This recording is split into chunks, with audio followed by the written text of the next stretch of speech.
చిన్న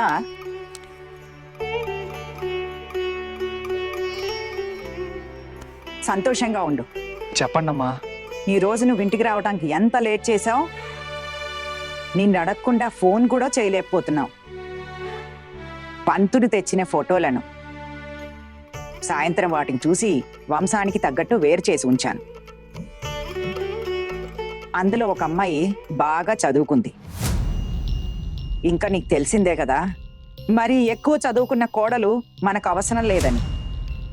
ఎందుకంటే 2 రోజుల తర్వాత సంసారం ఎలా చేయాలో మనకే పాఠాలు చెప్తుంది. అమ్మా, నీకు బాగా తెలుసు కదా, నేను చదువుకున్న అమ్మాయిని మాత్రమే పెళ్లి చేసుకుంటానని.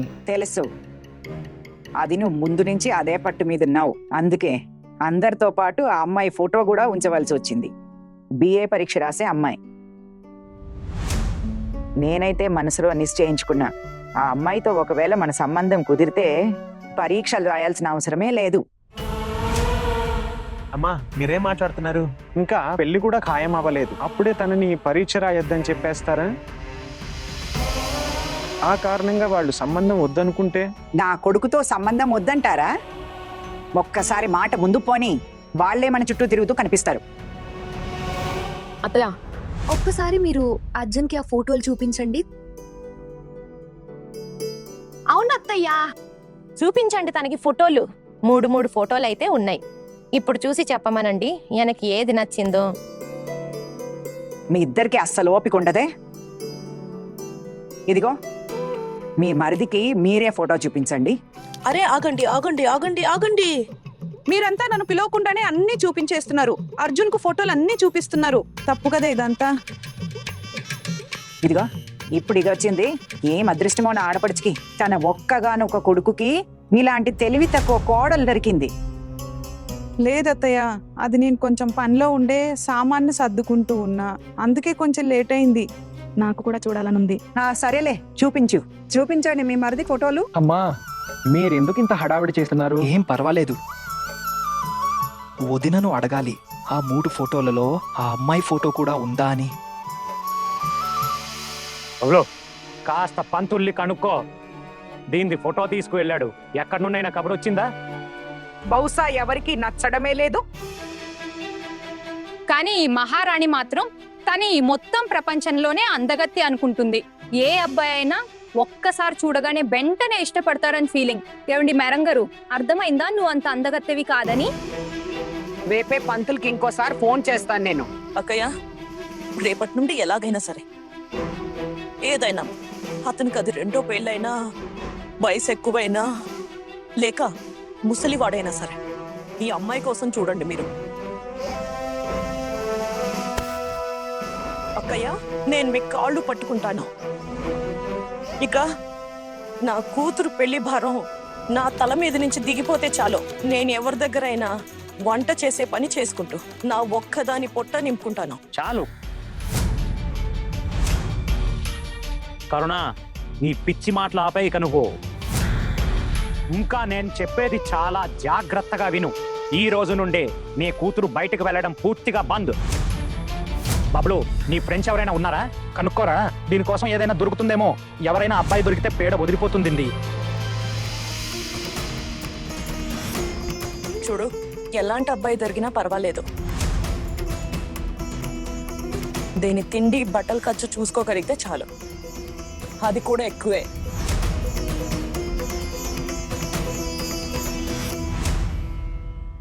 అర్జున్, ఏం ఆలోచిస్తున్నావు?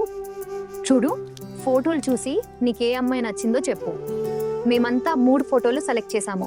అత్తయ్యకి కూడా నచ్చాయి. ఇప్పుడు నువ్వు చూసి చెప్పు, నీకేది నచ్చిందో. ఇది చూడండి ఎలా ఉంది.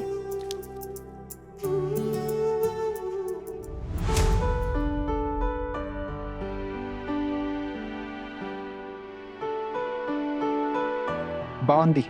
బాగుందంటే సరిగ్గా చెప్పు అన్నా, ఒక ఫోటో చూసి నేనేం చెప్పగలను? బాగుంది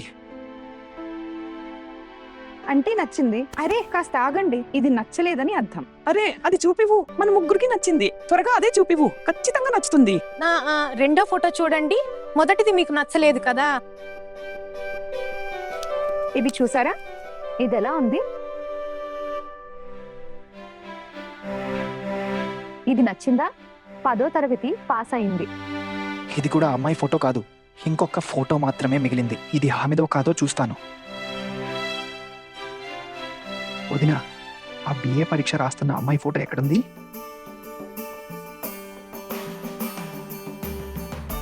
చూపిస్తాను మరిది గారు, చూపిస్తాను. కాస్త ఓపిక పట్టండి. ఇదిగో ఆ అమ్మాయి బిఏ పరీక్ష రాయబోతోంది. చూడండి.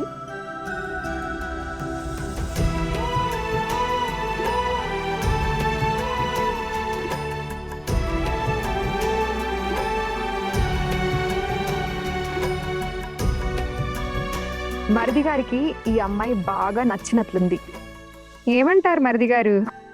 అరే అవును, ఎలా రెప్ప వేయకుండా చూస్తున్నారో చూడండి. చూపు తిప్పుకోండి బాబు.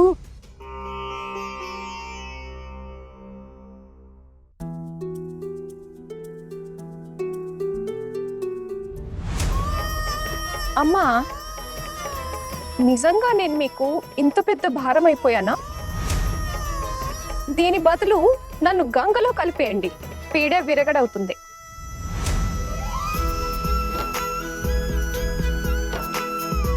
అత్తయ్యా,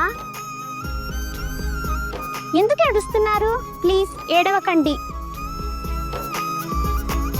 అత్తయ్య, మీరు ప్రైజ్ గెలిచారు కదా, మీ బ్యాగ్ లో ప్రైజ్ ఉందా? నేను చూడొచ్చా?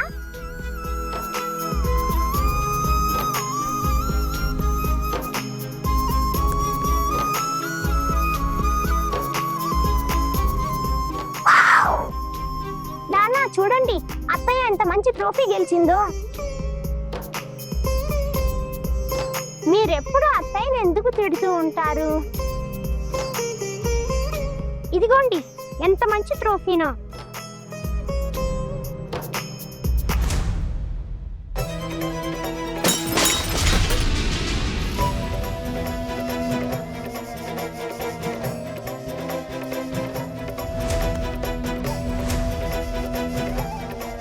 ఖబర్దార్, మీ ఇద్దట్లో ఎవరైనా ఆ వస్తువుని ముడితే తోలు తీస్తా.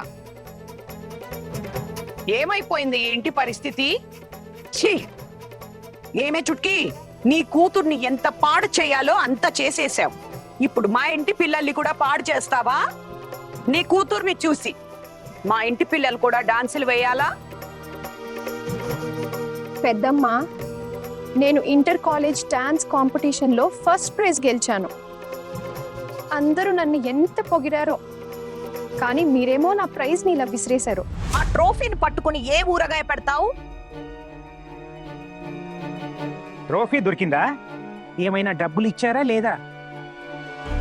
డబ్బులు వచ్చినా కూడా మనకెందుకు చెప్తుంది లేని మా అమ్మయ్య. అహన్, నీకు డబ్బులు ఇచ్చారా? అవును.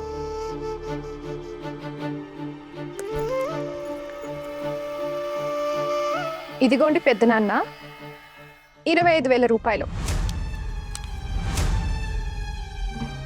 మీరు నన్ను అడగకపోయినా ఈ డబ్బులు తెచ్చి అందరికంటే ముందు మీకే ఇచ్చేదాన్ని. మీకే ఇచ్చేదాన్ని ఏమనుకున్నావే? ఇంత తక్కువ డబ్బులిచ్చి నువ్వు మమ్మల్ని కొనేద్దామనా? ఎవరో 2 ముక్కలు పోగిడారని ఎగిరెగిరి పడుతూ చెప్పడానికి వచ్చేసావు. జనాలకేముంది, పొగిడి వెళ్ళిపోతారు. వాళ్ళు నీకు తిండి పెట్టకర్లేదు కదా, మేము నీకు తిండి పెట్టాలి. మీ తల్లి కూతుళ్ళిద్దరూ నా మాట చెవిలో వేసుకోండి. మరి ఈ ఇంట్లో ఉండాలంటే మా పద్ధతులు నియమాల ప్రకారం ఉండాలి, లేదంటే మీ దారి మీరు చూసుకోండి. అహన, నే గదిలోకి వెళ్ళు.